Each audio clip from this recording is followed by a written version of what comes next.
If it's Thursday, a rift in the Republican Party widens after that major Alabama Supreme Court ruling that embryos are children, as fertility clinics halt treatment and the White House tries to seize on the issue politically.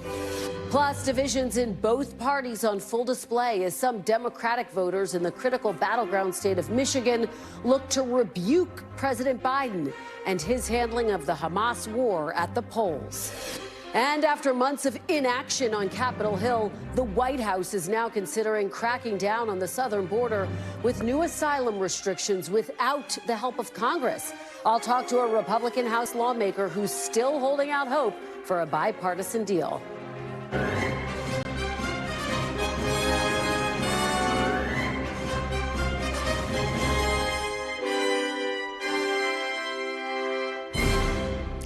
Welcome to Meet the Press Now. I'm Kristen Welker in Washington as we track the growing legal, medical, and political fallout of the recent Alabama Supreme Court decision that embryos are children. It's a ruling that has major implications for fertility treatment and reproductive health in Alabama and beyond. And the White House is trying to seize on the issue politically to paint Republicans as out of touch and extreme. The ruling issued by Alabama's all-Republican Supreme Court says that the state's wrongful death statutes legally apply to frozen embryos. The court says those embryos are the same under Alabama civil law as unborn children, meaning fertility clinics could face potentially severe penalties for destroying them. At least 3 IVF clinics in the state have now paused treatments amid the legal uncertainty. The ruling is putting pressure on Republicans to take a stand on the case. Speaking at a conference today, Republican governors were quick to say they support IVF, with New Hampshire's governor going as far as to outright criticize the Alabama court. I think it was a terrible ruling. I think the one thing folks should take from this is these are state issues now. Are you comfortable with IVF as a procedure? I am, yeah. You know, you have a lot of people out there in this country that they wouldn't have children if it wasn't for that. At this year's CPAC conservative gathering underway right now near Washington, D.C., Alabama Senator Tommy Tuberville seemed to struggle to answer questions from NBC's Dasha Burns about the ruling. Take a look. Right now, IVF services are paused at some of the clinics in Alabama. Aren't you concerned that this could impact people who are trying to have kids? Well, that's for another conversation. I think the big thing is right now you go back to the situation and try to work it out to where it's best for everybody. I mean, that's what the whole abortion issue is about. So but this really isn't about abortion. It's about IVF and the concern that now families might not have access to it. But it's about the same direction. But I agree. But people need to have access. People need to have. We need more kids. We need the people to have the opportunity to have kids. Presidential candidate Nikki Haley, meanwhile, who has struck a more moderate tone on abortion and reproductive rights, is now attempting to clarify remarks she made to NBC's Vitali yesterday. Here are Haley's initial comments and then her attempted clarification later that evening. The Supreme Court there said that embryos created through IVF are considered children and are offered those same protections. Do you agree? I mean, embryos to me are babies. I didn't say that I agreed with the Alabama ruling. What the question that I was asked is, do I believe an embryo is a baby? I do think that if you look in the definition, an embryo is considered an unborn baby. And so, yes, I believe from my stance that that is. The difference is, and this is what I say about abortion as well, we need to treat these issues with the utmost respect. Meanwhile, Democrats are looking to seize on the ruling as they try to leverage issues tied to abortion and reproductive rights in this year's election. Speaking this afternoon in Michigan, Vice President Kamala Harris referenced the ruling and blamed former President Trump for the current reproductive rights landscape in America. Here's what she said.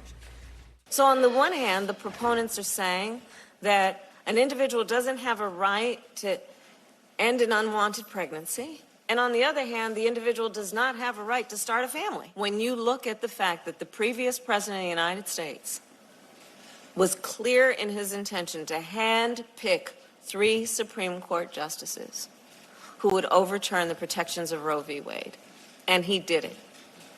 And that's what got us to this point today. A lot to unpack today, folks. Joining me now from South Carolina, where she's following the Haley campaign after that incredible interview yesterday, is NBC's Vitali. Mike Memley has the very latest on the vice president's speech. Also with me is Naomi Khan, a law professor at the University of Virginia and co-director of their Family Law Center, and Dr. Mamie McLean, a physician with Alabama Fertility Specialists. Thanks to all of you for starting us off on what is just a huge day. Allie, let me start with you. You had that really revealing conversation with Governor Nikki Haley yesterday. In light of her clarification that we just played, do you think that that is what Republicans want to hear? Is it enough? Because we know that she is among many Republicans who's frankly struggling on this issue.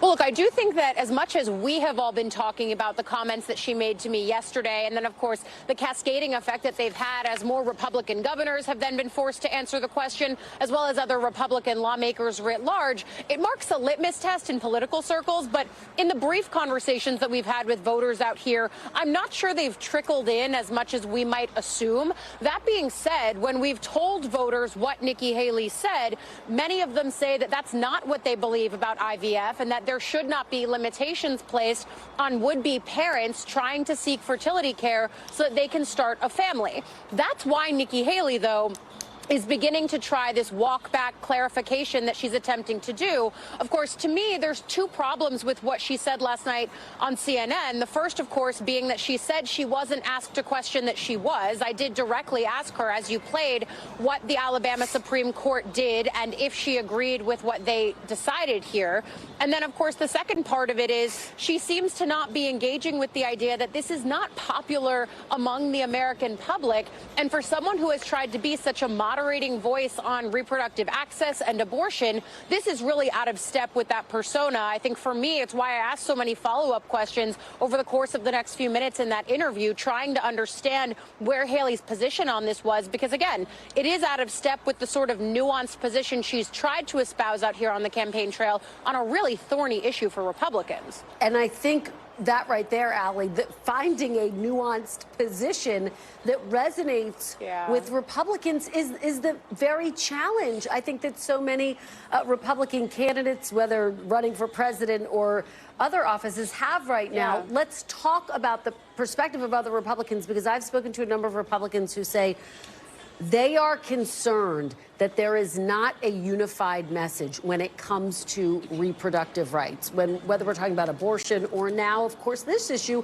which is even more complicated, the issue of IVF. What are you hearing inside Republican circles, Allie? Is there a sense that they need to get on the same page? There's a reason that Republicans are struggling with this, Kristen. It's not just because, let's assume that the conversation around overturning Roe was the quote-unquote easy conversation for Republicans to have. It's what they've been pushing for 50 years. They finally got it over a year ago with the Dobbs decision. Now they're struggling in the aftermath of that because, A, it's more popular to campaign to them on the possibility of that than it is on the idea that they are taking away a right from women that they have had for almost 5 decades. But then there's also the offshoot issues here as you put that map up. It's not just states limiting abortion access. I've covered reproductive rights for the last 10 years that I've been at this company. It's also the ways that we're watching conservative legislatures start broadening their overreach into things like IVF potentially, but then also things like the abortion pill and the idea that people may or may not be able to travel over state lines. Texas previewed a lot of these early storylines when they put out their abortion restrictions well before the Dobbs decision. And the fact that all of this is out of step with the American public remains why it's difficult for Republicans to continue talking about this issue.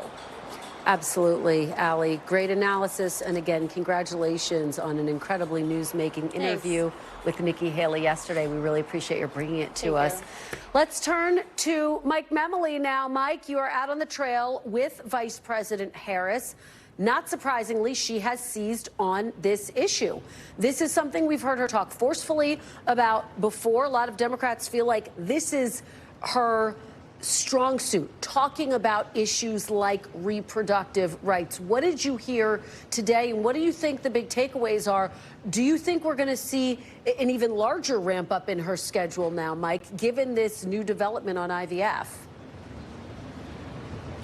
Yeah, Kristen, it's been really interesting as I've been traveling with President Biden. He has been referring in his events to the vice president, not just as the vice president, but as our historic vice president. And of course, one of the ways in which Kamala Harris has made history in this role is as the first woman ever to hold that position. And so she really continues to has been the tip of the spear for the White House and now for the Biden campaign in messaging on this issue. In part also, Kristen, because as you know well, President Biden, who his faith is so important to him as a Catholic, has had difficulty sometimes in talking about this issue as forcefully as the vice president was. And so we saw the vice president continuing today on this reproductive freedoms tour, which is, by the way, an official, not a campaign function that she's been underway, but sitting in a roundtable with other elected women leaders in Michigan, which of course has its primary next Tuesday, talking not just about the importance of protecting women's access to reproductive care, but now the ways in which the fallout of the Dobbs decision continues to impact women's ability to access health care more broadly. And she talked in one pointed part of her remarks today about the hypocrisy of Republicans who talk about being a pro-life party, but now are making it hard for people who want to start a family. And so this is something that we expect the vice president to really continue to forcefully continue to be out on the trail talking about. It really has been an issue where the White House has found she should be and continues to be their best messenger on this. And I should note, again, one of the reasons why she was in Michigan today, because there has been questions, Kristen, about the salience of abortion rights, question of whether this can continue to motivate voters the longer we get from the Dobbs decision. And one thing I've often heard from Democrats is exactly what we're seeing with Alabama, that the ways in which Republican governments across the country continue to try to outflank one another, frankly. The imperatives of Republican primary politics to move further and further right on this issue has continued to present more and more ways in which Democrats can show that this is infringing upon the rights of women. And so we'll continue to see this come up over the course of the next year. Mike Memley, fantastic analysis. As always, as you've been speaking, we are watching Vice President Harris talk to interface with voters there in Grand Rapids, Michigan. Of course, it is a state that the White House needs to hold on to, almost certainly, if they want to win re-election. Let me turn now to Naomi Khan. I just want to ask you about, you're obviously a lawyer who specializes in this topic, just to remind folks. And as we mentioned, at least 2 fertility clinics have now paused treatments as they evaluate this decision. In your view, what big picture here, what are the implications of this ruling? The implications, although the Alabama Supreme Court did not explicitly ban IVF, it made IVF, in vitro fertilization, a lot more difficult in Alabama. And generally, as part of the IVF process, people produce extra embryos. And so what the Alabama Supreme Court opinion does is it calls into question whatever the people who made these embryos want to do with them. And it says if these embryos are stored and if they are either destroyed, either by the couple, by anybody else, perhaps even if they are used for research, that these embryos should be treated as persons, and that the embryos, that anybody who destroys them or does anything else with them is possibly subject to a lawsuit under the Wrongful Death to Minors Act. And so the court treats these embryos as having the same rights as people. Dr. Khan, just, I mean, it's one of the extraordinary ripple effects, you could argue, of Roe v. Wade, and I wonder, being overturned, and I wonder if you can talk about what are the other potential ripple effects here. This is a civil case, but could this give way to a criminal case, for example, being brought? And is that part of the trepidation that you are hearing from those within the fertility community? Oh, absolutely. People are very, I mean, that's one of the reasons that the University of Alabama at Birmingham decided to shut down, or to at least temporarily stopped some of its IVF treatments was fear of criminal liability, although this case only deals with civil liability under the Wrongful Death for Minors Act and explicitly says we are not going so far as to talk about what will happen under criminal law. It's easy to imagine that that's what the next step is going to be, is bringing a cause of action under criminal law for this. And what happens in Alabama is unlikely to stay in Alabama. Okay, that was my next question. Where does this go next, and will this go to the Supreme Court? Is that your expectation? I'm actually not sure it will go to the Supreme Court. This is a state law issue, and one of the things that the Supreme Court said in Dobbs, the case that overruled Roe and said there was no fundamental right to abortion, is we want to return these issues to the state. And the Supreme Court also said that the state has a legitimate interest in the preservation of prenatal life at all stages of development. So I think it's unlikely to go to the Supreme Court, and I'm not sure that the Supreme Court would want to weigh in on an issue of state law in this context. Well, it's just fascinating and so incredibly complicated from a legal perspective. Naomi Khan, thank you so much for your perspective. We really appreciate it. I do want to turn to Dr. Mamie McLean, who's a physician with Alabama Fertility Specialists, as we said earlier. Dr. McLean, you wrote an op-ed about the court ruling, and I just want to read a little bit of this for folks so that they know how you view this. You say, I have never felt so helpless as a physician. If we are unable to use IVF and embryo freezing in my practice, it makes upholding the standard of care for my patients impossible. That is an incredibly powerful statement. Explain more about what you mean and why it makes it impossible. So we're facing significant legal penalties, as the Supreme Court ruling states, for practicing modern day IVF. So if I am worried that myself or my embryologist are going to be thrown in jail for wrongful death, then I can't continue to operate a practice here.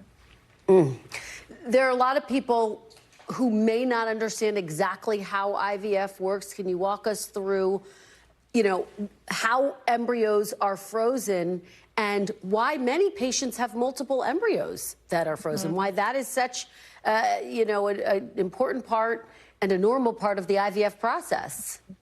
So every patient makes elections regarding the designation for their embryos, but creating multiple embryos allows couples to have more than one child.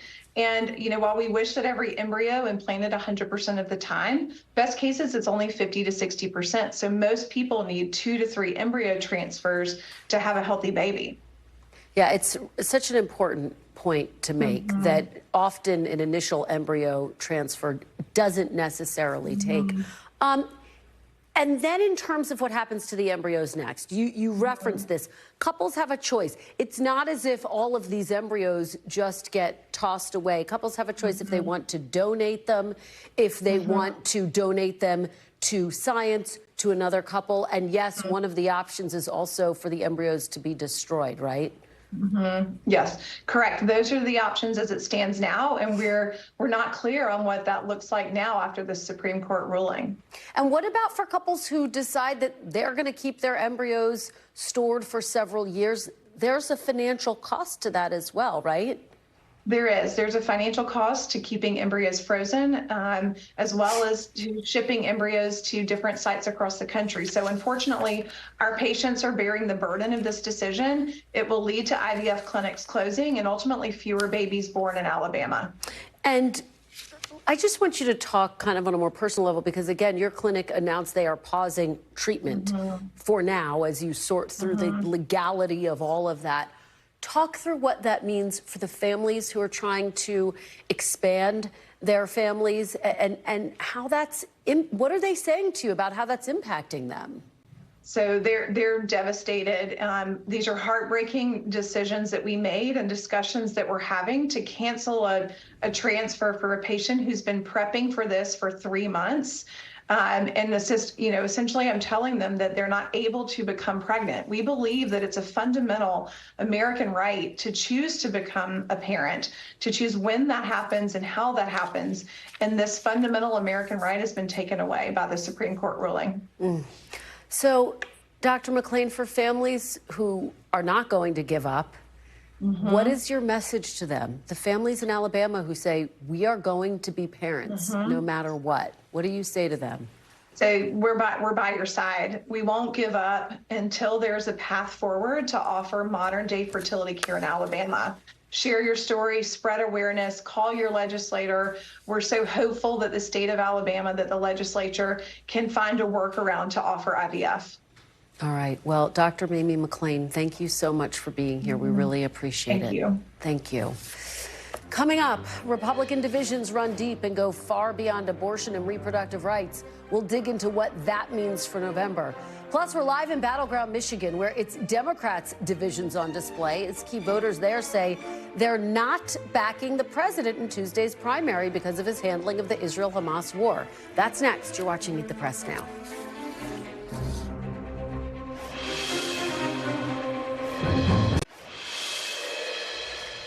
Welcome back. As we mentioned, the debate over reproductive rights continues to divide Republicans. But Democrats have an issue of their own that is splitting their voters, the Israel-Hamas war. President Biden's support for Israel and his handling of the war has drawn some sharp criticism from progressives as well as from Muslim and Arab American voters. That tension is perhaps most palpable in Michigan, a state with a significant Arab American population and which is also a must-win for the Biden re-election campaign. In a new poll of likely Michigan voters, former President Trump leads President Biden by a small margin. Not helping the president, his favorability numbers in the state, just 38%. Compare that to Democratic Michigan Governor Whitmer's 53% favorability. My colleague Yasmin Vesuvian sat down with a group of Michigan voters who are planning to voice their frustrations with President Biden in the state's Democratic primary next week by voting uncommitted. Take a listen to some of what they had to say. Raise of hands, who voted for Joe Biden? And who is voting uncommitted in the primary? Who's undecided in the general election? Annie, what about you? Were you on the fence with Joe Biden for the war? Yes and no. I have never liked him. He really has not delivered on a lot of things he said he was. Now, with the last 4 months in Gaza, I feel like you can't ignore it. It's really what he does in the next 8 months is going to make or break whether I vote for him in the general. I think Joe Biden is beyond redemption. I think that in late October, we said when there were only 3,000, look at me, only 3,000 Palestinians were killed. We said, wait, that's way too much. You've got to call for a ceasefire. And if you don't, we're going to abandon you. If you just look at it from a purely a domestic policy perspective, there are people who need food, there are people who need water, healthcare, housing. We're sending billions of dollars in aid to everywhere else around the world in general. We're spending money on wars, we're spending money on all these different foreign policy interests that we've seen for decades. You have been so distant from your constituents. You took our vote, you turned around, stabbed us in the back, took our money. Our money is used to kill our brothers and sisters. This is inexcusable. It's just inexcusable. Joining me now is NBC News national correspondent Yasmin Vesuvian. Yasmin, incredible conversation. Thank you for bringing it to us. What were your other key takeaways, and did you get the sense that some of those voters would consider going out to vote for President Biden at the end of the day, if it's between Biden and Trump? So let me address your first question first. The key takeaways here, it was about the war, right? That's kind of where it all began. That was the straw that kind of broke the camel's back. Many of them were already on the fence because there were promises made in 2020 and promises not delivered. Student loans, for instance, came up. The environment came up as well multiple times, especially amongst our younger voters. It was the war really for these four folks that really put things over the edge, right? And the number of casualties that continued to grow and the amount they were seeing it every single day, right? Khalid, for instance, the older man that was speaking there, talked about how things like this have happened in the past, right? We have been in the midst of war in the past, but now we're seeing it in our hands every single day. We're watching the Super Bowl at 1 second, and the next moment we're scrolling and seeing the bodies of young Palestinians dead in Gaza. And these are their friends, and these are their family members as well. I asked if there is any way in which the president could regain their vote come November. Two of them said there was. The other two said, and you heard there from Khalid, no way, no redemption for this president. Let's take a listen to a possible pathway forward for President Biden, Kristen, and then we'll talk on the other side. Is there a pathway forward for you with Biden? Oh, absolutely not. You cannot keep killing people with our money and just keep thinking that, oh, we are stupid enough to elect you again, because we'll fall in line. We'll forget. Like, this is an insult to me as a voter. For you, Biden has a pathway forward. Biden has a pathway forward. It's not and what does that look like? That is him calling for a permanent and immediate ceasefire.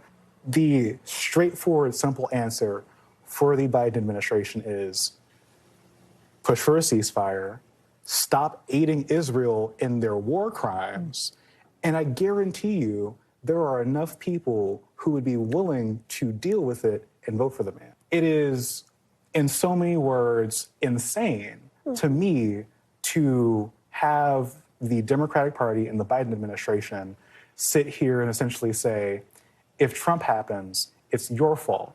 If you don't want a Trump presidency, then are you not worried about what he could do domestically to this country? I am, it's like a vaccine. I'm willing to take short-term pain for a long-term gain. I'm willing to let go of Joe Biden and oppose Joe Biden, make him a one-term president, punish Joe Biden by making him a one-term president and pairing his loss with the genocide in Gaza. And Kristen, I think that's what's hard for folks to reconcile, is if they don't vote for Joe Biden and they don't want Donald Trump to be president, then what? But for these folks, this is personal, right? Khalid, friend, lost an entire bloodline in this war. And because of that, he says, we have to sacrifice the next 4 years to make a point, to make a change. So incredibly powerful to hear from those voters. And of course, we always learn the most from hearing from the voters. Yasmin Vesuvian, thank you so much. For more on the divides facing the Democratic and Republican parties, I'm joined now by NBC News chief political analyst Chuck Todd. Chuck, thank you for being here. You heard those voters. Yeah. When we look at our polls, you see it in the polls. I mean, President Biden is losing support among young voters, among Muslim and Arab voters. Pollsters say this is the first time they have really seen a foreign conflict have this type of an impact on the president's standing. What do you make of this? How significant is it? Israel and Palestinian issue has never been an international issue. It's always been a domestic issue. So that's always been the one issue that is not unlike the other foreign policy issues. So I almost think you can't put it in the same bucket as Ukraine. Look, we're going to find out how politically vulnerable he is in this Michigan primary. I mean, if the uncommitted vote gets into the 30s, that's a significant protest vote. I think if it's below 30, I'm not, it's very interesting here. It is, I think if it's in the 30s, then they have to start worrying about, because every vote counts. But this is a significant population in Michigan, but it is not a decisive population for the Democratic vote here. But I will say this about the whole Gaza situation. I don't think it's going to be an issue in the fall for one reason. Why? If this war is still going on in the fall, Biden has bigger problems. I think the incentives, everybody is incentivized to end this sooner.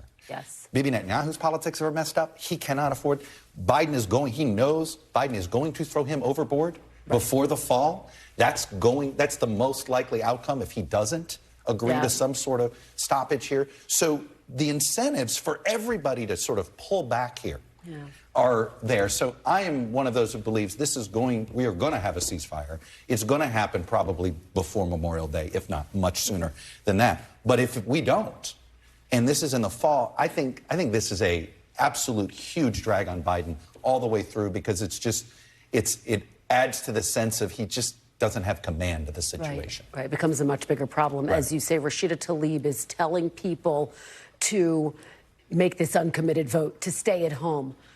Do you think that's going to be how much of an impact I think if this vote is in the 30s, I mean, this is where if Rashida Tlaib wants to send a message to Biden, she better hope they get into the mid-30s, even closer to 40.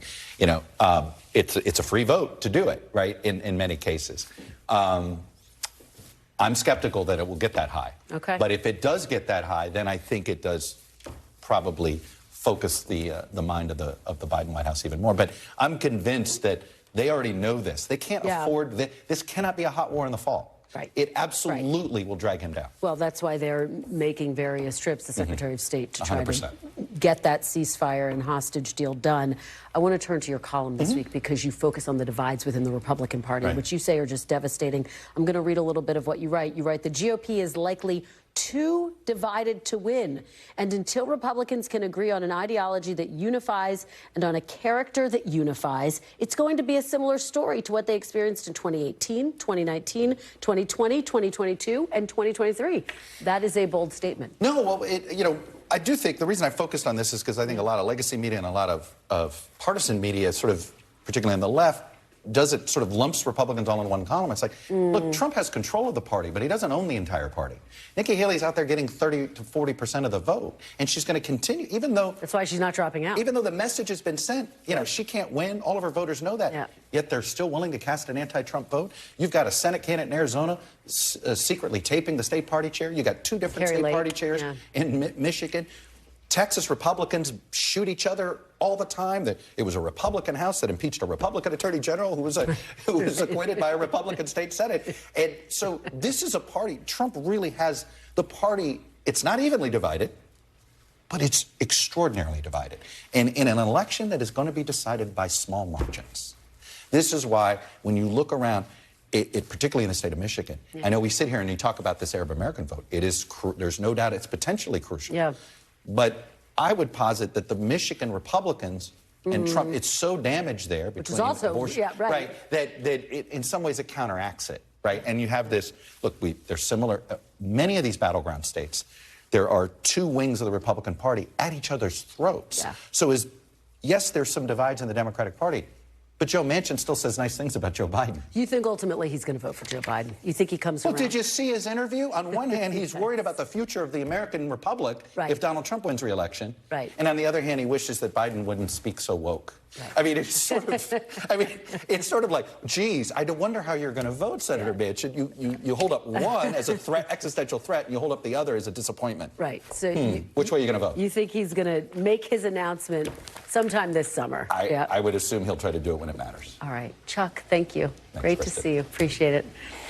And up next, I will talk to one House Republican pushing Congress to break through the gridlock with a new bipartisan bill to send military aid to Ukraine and to address the crisis at the southern border. Stay with us. You're watching Meet the Press Now.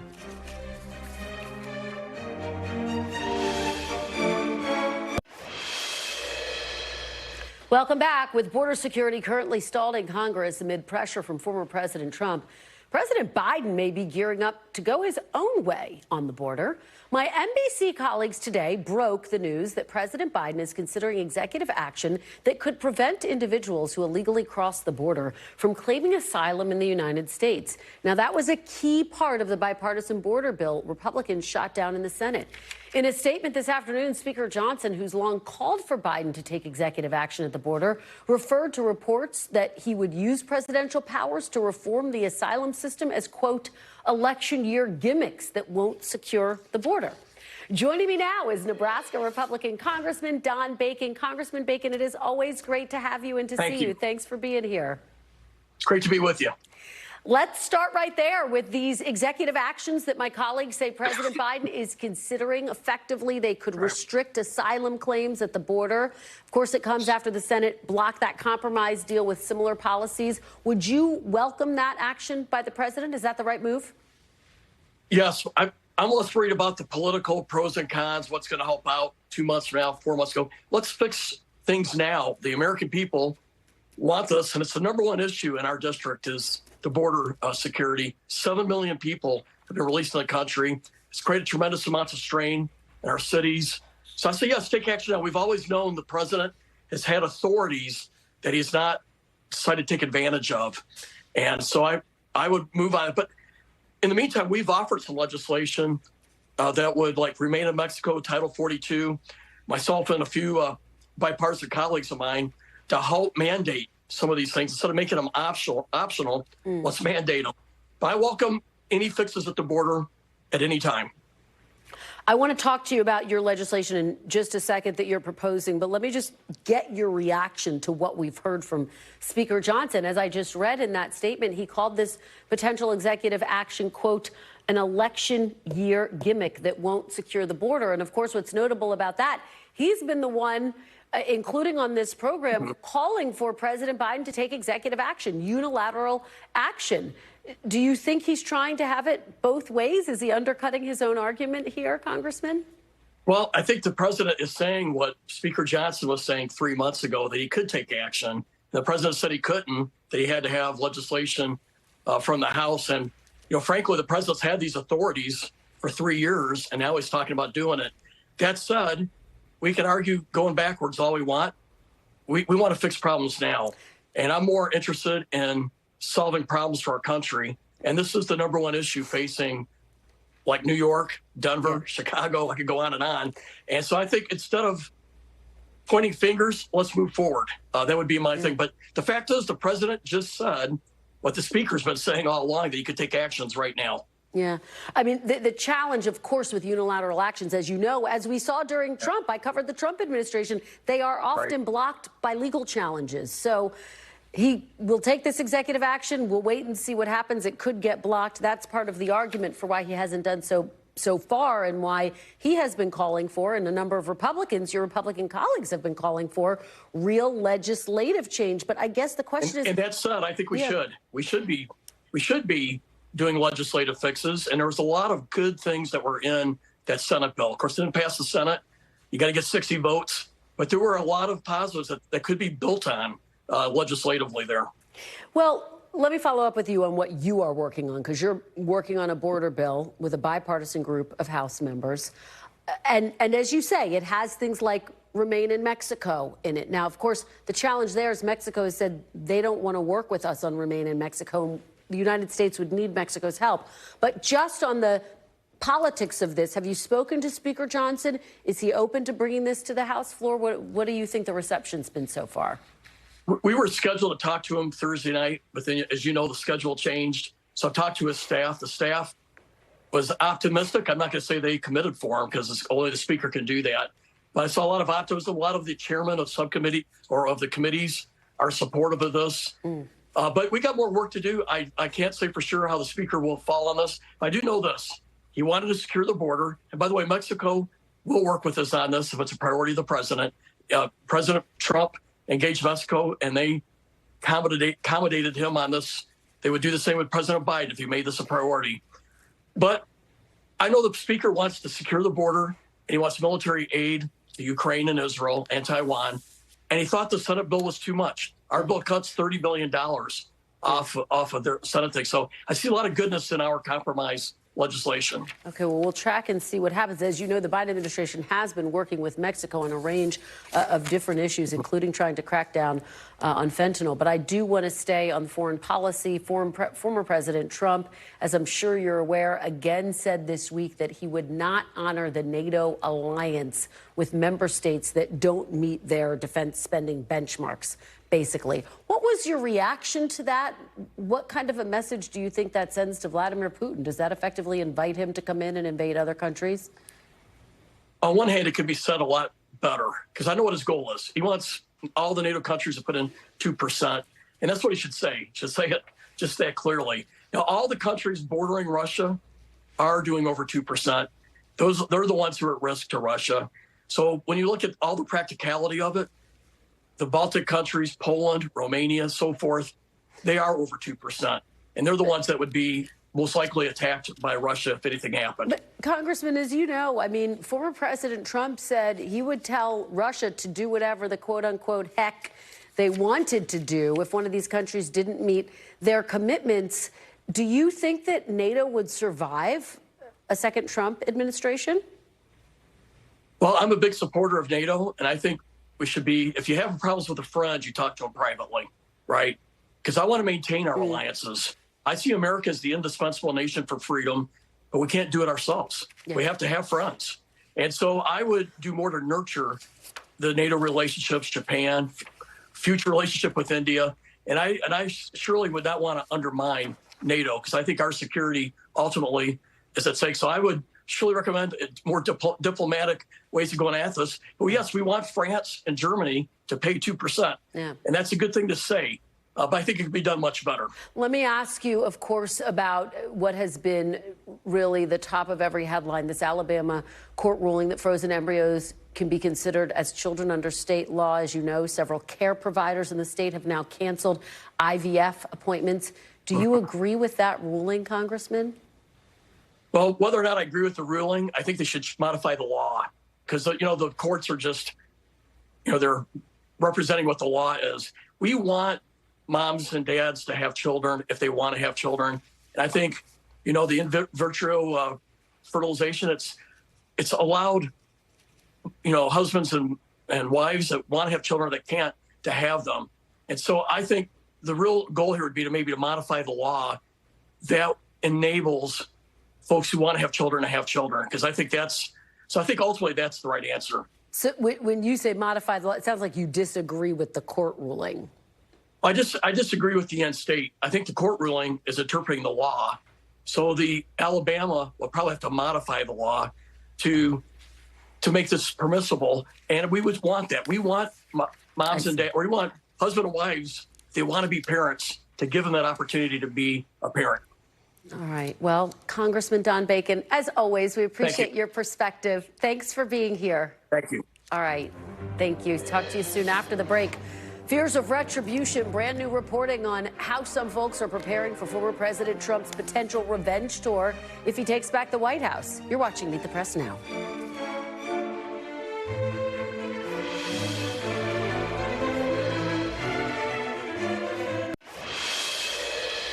Welcome back. There are plenty of people in Washington and around the country who are trying to game out what a potential second Trump administration would look like. And that includes a number of political figures and leaders who have crossed the former president and now fear revenge. NBC News has reporting on Trump critics who are bracing for potential retribution if Trump wins this November. Some say they're considering leaving the country if Trump is sworn in. Others are consulting with attorneys or setting aside funds to defend themselves if they're targeted by a future Trump administration or his allies in Congress. Joining me now is NBC News senior digital White House reporter, the great Peter Nicholas, who just broke this story. Peter, thank you so much for joining me. I really appreciate it. This is a fascinating read. Break this down. How far are some of these Trump critics going to protect themselves, and what are they telling you? Well, first of all, it's great to be with the even greater and better Kristen. Thank you. So what we're hearing from them is they're quite worried about what a second Trump administration would bring. And they, as you mentioned, they are concerned that they have crossed Trump, or Trump is annoyed with them or grieved for different reasons, and might use the tools of government, the powers of the presidency, to retaliate against them if need be. So they are thinking through ways to protect their interests, their assets. Some cases, they don't want to stick around, and they're planning to leave the country. The only concern they have is whether Trump appointees at the State Department might invalidate their passports. We've heard that point of view expressed, which would leave them stateless. So, President, as you know, Kristen, has huge sway over the arms of government, the executive branch, and they fear that the second term, Trump, having learned a lot about how to use the presidency in his first term, could target people who have run afoul of him. Peter, as you know, sometimes former President Trump follows through exactly with what he says, and then sometimes he doesn't. We learned that he has been speaking in hyperbole. What did these sources, the folks you interviewed, say about that? I mean, is there any sense of, look, yes, he's using terms like "I will be your retribution." Is there any hesitation in taking that literally, or are they saying, no, we absolutely have to take that literally for our own survival? I think it's more the latter, in the sense that you never really know with Trump. I mean, sometimes he does backtrack. I mean, as far as retribution goes, he's also said that he won't have time for retribution.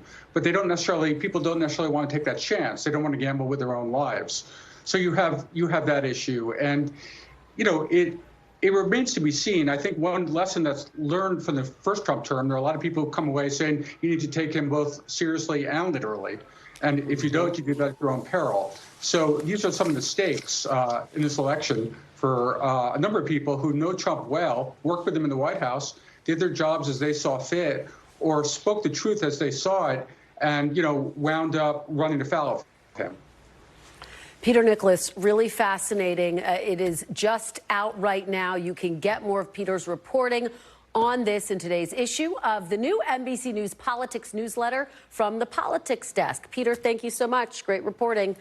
Coming up next, Lonnie Bunch, Secretary of the Smithsonian, will be here to talk about the importance of celebrating and teaching Black history. You don't want to miss that conversation. You're watching Meet the Press now.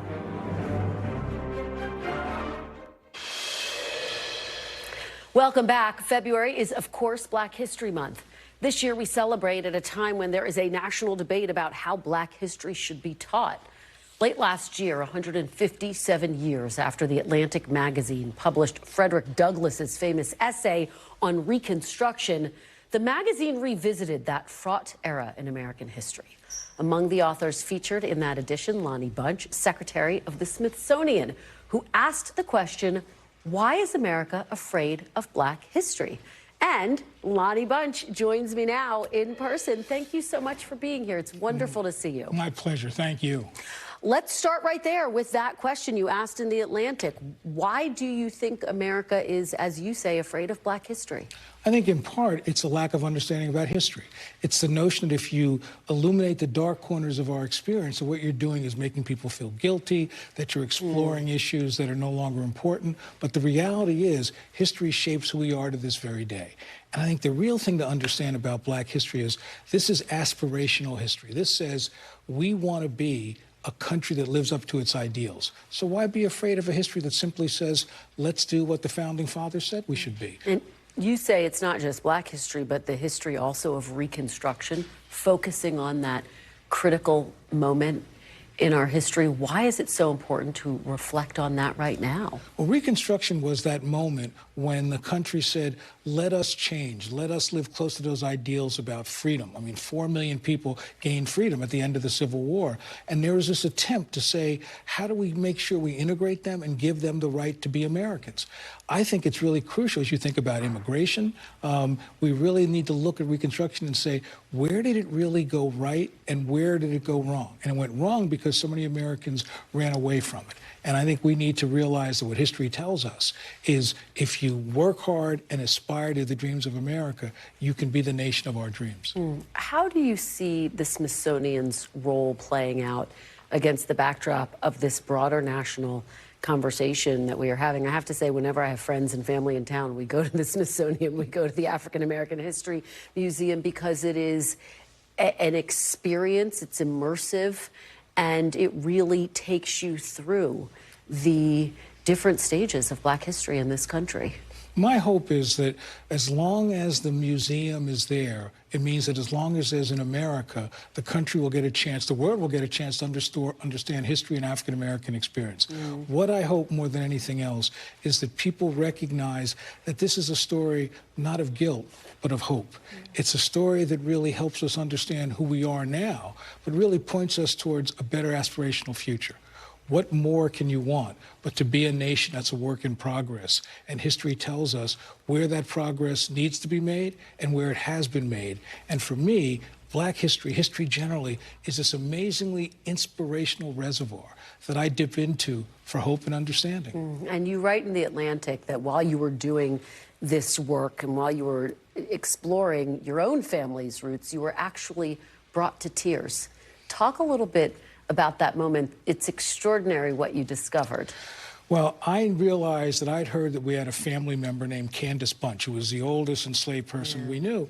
And I was in the National Archives looking at the Freedmen Bureau papers, and suddenly I found a document that had her name on it. And I couldn't believe it. And I looked at the document, and it talked about how much she was paid for cleaning the house. But then on the back, it talked about how much she owed the owner. Basically, she owed money to buy cookie tins. And suddenly I started crying because as a little kid, really before I was 5 years old, my grandmother used to make cookies in the shapes of hearts and moons and cookie tins to convince me to nap. And I suddenly started crying. Is that where that idea came from? Is it really something that goes back to the time of slavery? To me, that meant that slavery wasn't that long ago, that it touched my life in profound ways. And that it still does. I want to talk about this moment that we are in right now. I don't want to get into politics, but I want to talk about how so many young people, people of color, young Black Americans feel left out of our politics. I'm not asking you about the candidates. I'm not asking you about the issues, but why do you think that is? And what needs to happen? Because I've traveled all across this country, and so often I do hear from young people of color who say, I just feel like the leaders in this country, of either party, don't understand me. I think part of it is, again, dipping into history, helping these students understand how they're part of a long tradition that has demanded, that has struggled, that has died to help America become the country that we want it to be. And what you want to do is give these kids an opportunity to understand that their job is to make a country better, and that ultimately their job is to challenge leaders to do just that. Lonnie Bunch, thank you. It is always so wonderful to see you and to have this conversation. I hope you'll come back soon. Anytime you ask. Thank you. Really appreciate it. And thank you for being here this hour. I'm back tomorrow with more Meet the Press Now. NBC News Now continues with Hallie Jackson right now. Thanks for watching. Stay updated about breaking news and top stories on the NBC News app or follow us on social media.